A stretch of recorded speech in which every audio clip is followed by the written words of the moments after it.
Dear students, in the last class we discussed about the cross section of leaf and stomata. Now today we discuss the structure of chloroplast. As you know, through stomata, carbon dioxide comes inside the leaf and oxygen goes outside.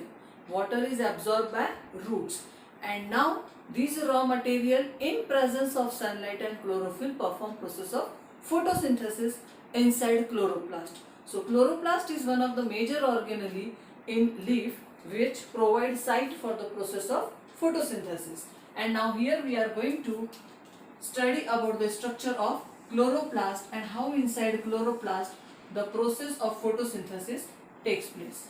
Chloroplast is double membrane bound structure inside mesophytic cell. This is the outer membrane. This is inner membrane. Inner membrane. Here this organelle chloroplast is filled with matrix material, jelly-like material. This jelly-like matrix material is called as stroma.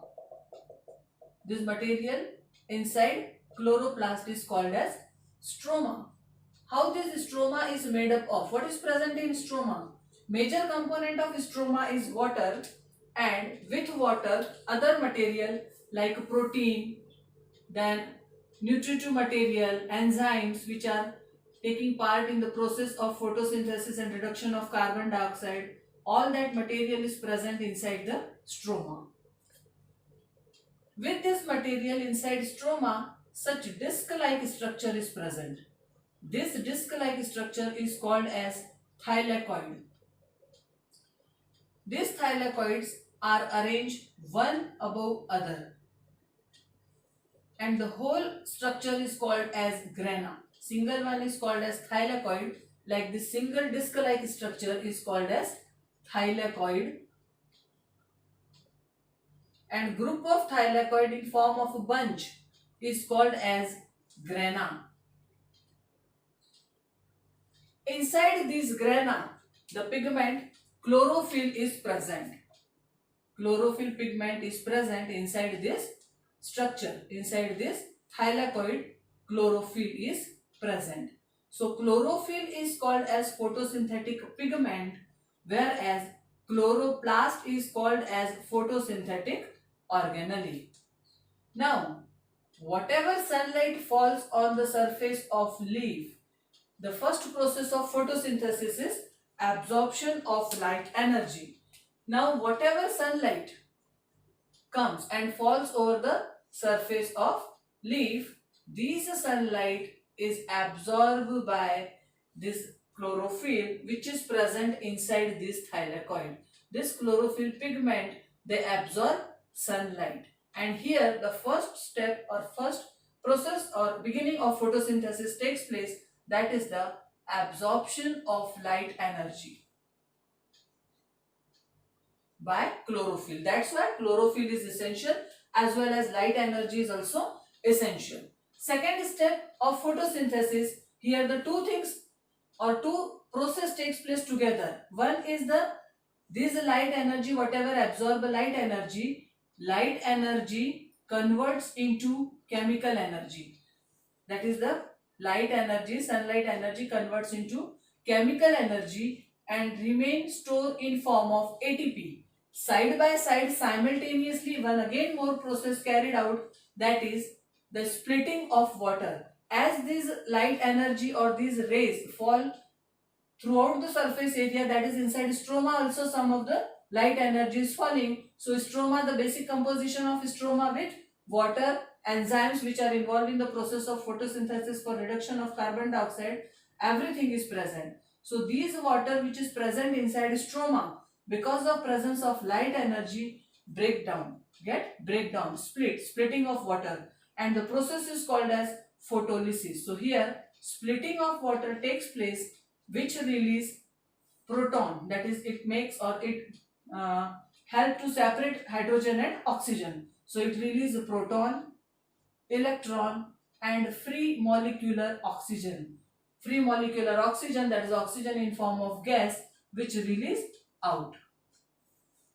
So this here, the second step takes place, that is the light energy converts into chemical energy and splitting of water. The process is called as photolysis. Lysis means breaking, photo means presence of light. In presence of light, when water splits, it releases hydrogen ion plus electron plus free molecular oxygen. So the two steps of photosynthesis is completed here. Third step is reduction of carbon dioxide.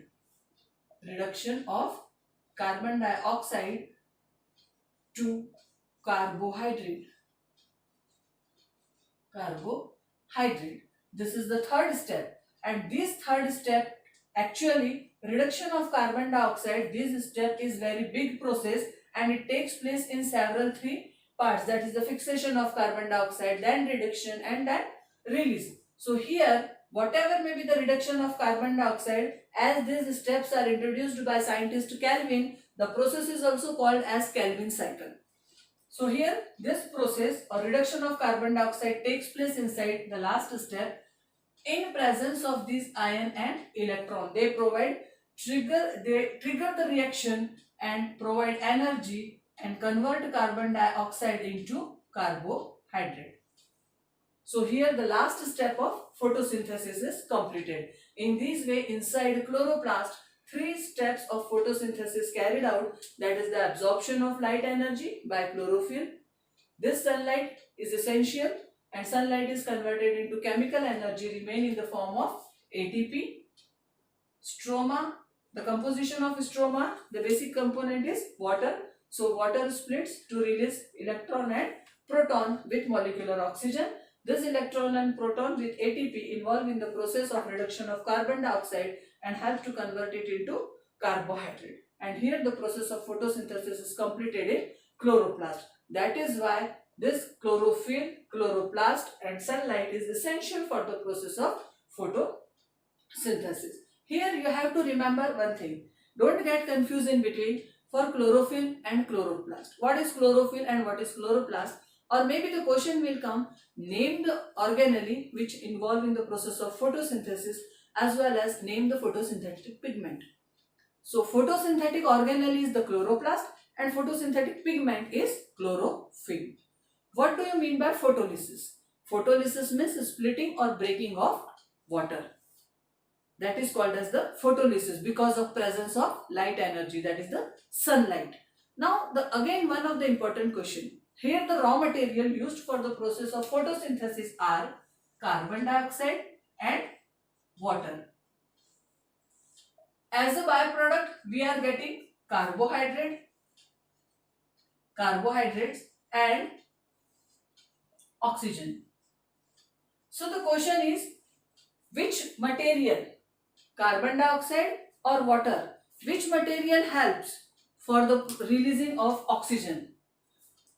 We are getting oxygen in this equation. So which material helps to release oxygen? Water. Splitting of water or breaking down of water during the process of photosynthesis helps to release molecular oxygen. So that is one of the important question for 1 mark. So in this way you have to remember certain things. Now apart from this carbon dioxide and water, again plant requires certain material or certain things. For example, nitrogen. Plant require nitrogen for growth and development. Plant require magnesium, phosphorus, iron, many things required by plant. So how this material or from where plant get this material? These minerals plant is getting from soil. From soil, plant receive, plant absorb in dissolved form, plant absorb iron, magnesium, phosphorus and nitrogen. Now how nitrogen plant receive? Plant receive nitrogen in form of inorganic material, in form of inorganic nitrate or nitrite. Nitrogen cannot absorb by plant directly. Nitrogen absorb in the form of nitrate or nitrite. Inorganic nitrate or nitrite, that is the nitrogen which is absorbed by plant through roots. Now here again one thing you have to remember. State the significance of photosynthesis as well as State the significance of stomata. Both the things are important. Significance of photosynthesis is, there are two important significance of photosynthesis. Photosynthesis help for providing food material to whole biological world. Second basic importance of photosynthesis is, it helps to maintain balance between atmospheric gases like oxygen and carbon dioxide. These are the two most important significance of photosynthesis. What about stomata? Stomata is also useful, and the significance or importance of stomata is, it helps for the process of transpiration. That is the first part. And second most important point for stomata is, it helps for exchange of gases like O2 and CO2 for the process or during the process of photosynthesis. So this is all about autotrophic mode of nutrition, which is carried out by plant in the form of photosynthesis. The next topic is heterotrophic mode of nutrition, which we will discuss in the next class.